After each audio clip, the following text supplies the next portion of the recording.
Mister Roy की dead body उनके library में मिलती है। इन्वेस्टिगेशन में पता चलता है कि जहर खाने से उनकी डेथ हुई है, लेकिन मिस्टर रॉय के बाजू में जो जहर की बोतल रखी हुई है वो तो सील पैक है, मतलब बोतल खुली ही नहीं है। तो मिस्टर रॉय ने ये जहर तो नहीं खाया है। फिर उनके बॉडी में जहर गया कैसे? सुबह से कोई उनके घर नहीं आया है। बाजू में एक नोट भी मिलता है, मैं ये केस नहीं जीत पाया इसलिए खुद को मार रहा हूँ। पर सवाल ये था कि उनकी डेथ हुई कैसे और जहर उनके बॉडी में गया कैसे। डिटेक्टिव मेहुल क्राइम सीन पे पहुंच जाता है इस केस की छानबीन करने। तो मिस्टर रॉय बहुत बड़े एडवोकेट थे, मतलब इनके उतने ही दुश्मन भी होंगे। चौंकाने वाली बात यह है कि उनके पास कोई ग्लास भी नहीं है, जहर की बोतल भी सील्ड है। तो जहर अंदर गया कैसे? तभी मेहुल को एक क्लू मिलता है। क्या आप इस सीन को देख के बता सकते हैं मेहुल को क्या क्लू मिला होगा? सोचिए और जल्दी से आपका आंसर कमेंट कर दीजिए। चाहिए तो वीडियो को पॉज कर दीजिए।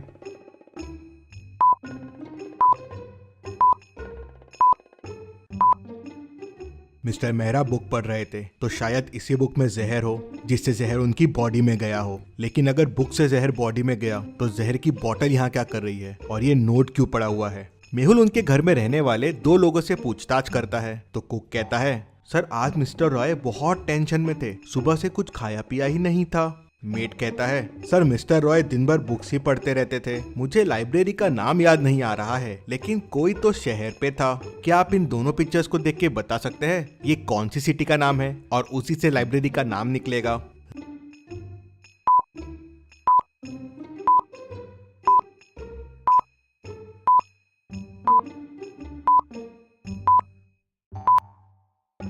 रैट प्लस लैम्प मतलब रतलाम। रतलाम लाइब्रेरी। मेहुल तुरंत रतलाम लाइब्रेरी पहुंच जाता है। मेहुल लाइब्रेरियन से उस बुक के बारे में पूछता है तो लाइब्रेरियन बताता है कि बुक पहले मिस्टर वर्मा लेके गए थे, उन्होंने सुबह लाके वापस रख दिया और फिर शाम को मिस्टर रॉय लेके गए। मिस्टर वर्मा ये कौन है? तो लाइब्रेरियन बताता है कि सर वो भी बहुत बड़े एडवोकेट है। मिस्टर रॉय और मिस्टर वर्मा के बीच में केस भी चल रहा है, काफी सीरियस केस चल रहा है वो। मेहुल तुरंत मिस्टर वर्मा के घर पहुंच जाता है। क्यों मारा तुमने मिस्टर रॉय को? मारा? क्या मिस्टर रॉय की डेथ हो गई? कब? कैसे? तुमने ही खून किया है उसका, बताओ क्यों किया? क्या आप मिस्टर वर्मा के घर को देख के बता सकते हैं मेहुल को ऐसा क्यों लगा? सोचिए और मुझे आपका आंसर कमेंट करके बताइए।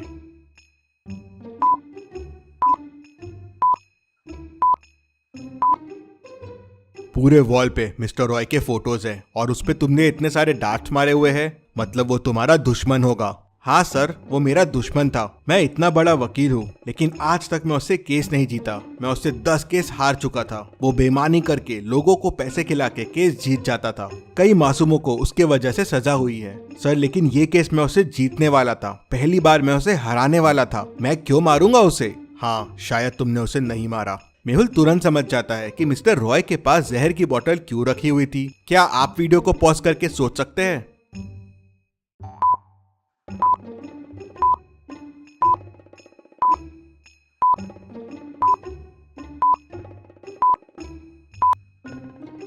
मिस्टर रॉय खुद ही मरने वाले थे। पहली बार वो केस हार रहे थे, लेकिन उसके पहले ही किसी ने बुक में पॉइजन लगा के उन्हें मार दिया। मेहुल वापस लाइब्रेरी जाता है।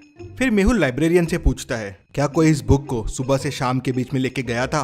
लाइब्रेरियन सोचता है और कहता है, नहीं सर, मैं तो यहीं था, कोई लेके नहीं गया था और वो बुक लास्ट ट्रैक पे रखी है जहाँ कोई नहीं जाता है। हाँ, लाइब्रेरी में किसी ने पढ़ा होगा तो बताना मुश्किल है। मेहुल उस रैक के फिंगरप्रिंट्स चेक करता है तो उसे बस 3 फिंगरप्रिंट्स मिलते हैं। क्या आप इन फिंगरप्रिंट्स को देख के बता सकते हैं ये फिंगरप्रिंट्स किसके हैं?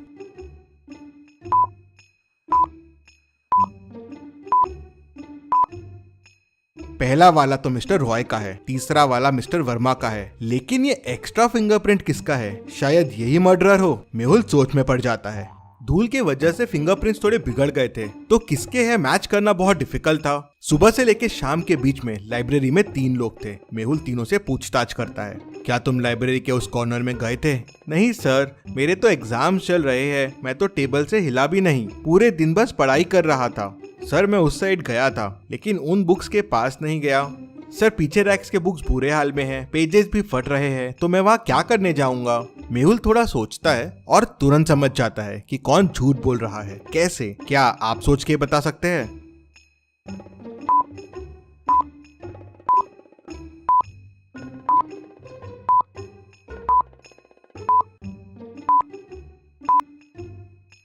जब तीसरा आदमी वहाँ गया ही नहीं तो उसे कैसे पता है कि बुक्स वहाँ फटे हुए हैं। मेहुल उसे पकड़ लेता है तो वो बताता है कि वो बहुत घबरा गया था, उसने कुछ नहीं किया है। वो मिस्टर रॉय का बहुत बड़ा फैन है और उनके बुक्स और उनके केस पढ़ता रहता है, उसे भी एडवोकेट बनना है। ये सब सुनने के बाद मेहुल का एक पर्सन पे शक बहुत बढ़ जाता है। मेहुल तुरंत मिस्टर रॉय के लास्ट 5 केसेस देखता है जो उन्होंने जीते थे और उनकी लिस्ट निकालता है जो हारे थे। एक नाम पे मेहुल की नजर अटक जाती है। क्या आप देख के बता सकते हैं वो नाम कौन सा हो सकता है?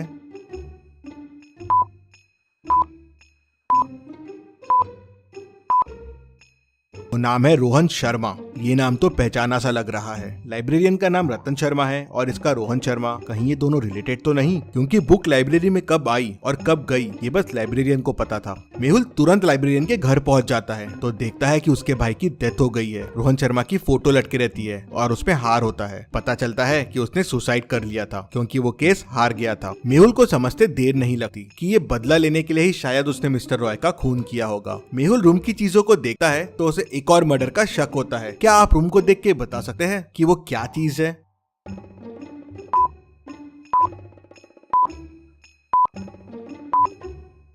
टेबल पे जहर की बोतल रखी हुई है, मतलब शायद लाइब्रेरियन ने वापस ये बोतल यूज की है। मेहुल तुरंत लाइब्रेरी की तरफ दौड़ता है और लाइब्रेरियन को पकड़ लेता है। लाइब्रेरियन मेहुल को नहीं बताता कि उसने किसको मारने की प्लानिंग की है। मेहुल लाइब्रेरी की लिस्ट निकालता है और लास्ट 5 लोग जिन्होंने बुक्स लेके गए उनके नाम देखता है। एक नाम देख मेहुल समझ जाता है कि लाइब्रेरियन का अगला निशाना कौन होगा। क्या आप इन नामों को देख के बता सकते हैं वो नाम क्या होगा? सोचिए और मुझे आपका आंसर कमेंट करके बताएं।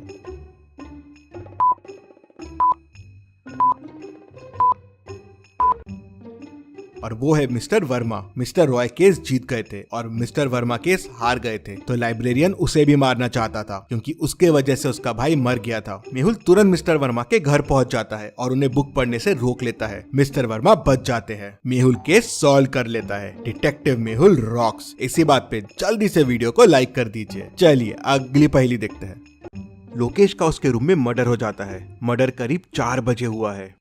उसकी वाइफ डिटेक्टिव मेहुल को तुरंत फोन करके बुला लेती है। मेहुल क्राइम सीन को ध्यान से देखता है लेकिन उसे वहां कोई क्लू नहीं मिलता। फिर मेहुल उसके घर की मेड और कुक से पूछताछ करता है। मेड कहती है, मैं तो करीब 3:30 को सर के रूम में चाय देने गई थी, उसके बाद मैं सर के रूम में नहीं गई। कुक कहती है, सर मैं तो लोकेश सर के रूम में कभी नहीं जाती हूँ, मैं तो डिनर की तैयारी कर रही थी, यहीं किचन में थी। फिर वाइफ कहती है, मैं करीब 3:45 को लोकेश के रूम में गई थी, वो स्टडी में था और चाय पी रहा था। मैं करीब 3:50 को रूम से बाहर आ गई और फिर सीधा मेरे रूम में चले गई।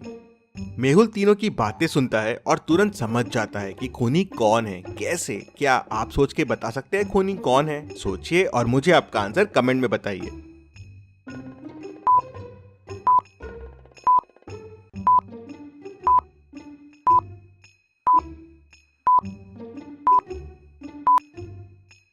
चलिए इसका आंसर देखते हैं। वाइफ जब रूम से बाहर आई थी तो करीब 3:50 हुए थे और चाय का कप रूम में ही था।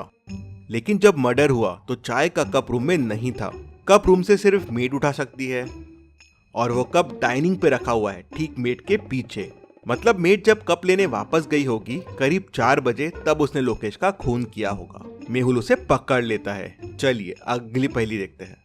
मेहुल एक गुफा में फंस जाता है। गुफा से बाहर निकलने के लिए मेहुल को 4 दरवाजे दिखते हैं। पहले दरवाजे के पीछे आग है, अगर मेहुल ने यहाँ से जाने की कोशिश की तो वो जल जाएगा। दूसरे दरवाजे के पीछे पानी है जिसमें खूंखार और बड़े क्रोकोडाइल्स है। मेहुल ने अगर यहाँ से जाने की कोशिश की तो क्रोकोडाइल्स उसे कच्चा चबा जाएंगे। तीसरे दरवाजे के पीछे जहरीले स्नेक्स है जिनके जहर से कोई नहीं बच सकता। चौथे दरवाजे के पीछे एक ब्रिज है लेकिन वो टूट रहा है, वो अब 1 ग्राम से ज्यादा भी वेट नहीं सह पाएगा। तो अब आप सोचिए और मुझे बताइए मेहुल को कौन सा दरवाजा चुनना चाहिए। सोचिए और मुझे आपका आंसर कमेंट करके बताइए।